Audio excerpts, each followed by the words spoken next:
This is the suspect they were looking for, 18-year-old Kenneth Moore Jr., and they wanted him in connection with some car thefts. Car thefts that he's old enough and tall enough to actually reach the pedal to drive.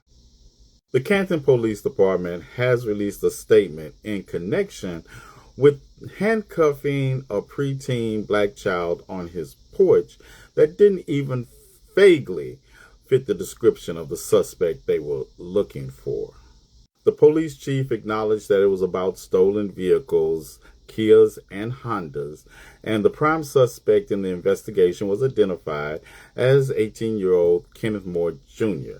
Police said that he had felony warrants, was suspected of being armed with a gun, and has a history of assault. Once again, this is Kenneth Moore Jr. This is not. This is a child. The chief of police went on to close out his statement with, he expects Canton officers to communicate professionally and respectfully, you can't make this up, and said their actions should be guided by department values and training. What kind of training was that?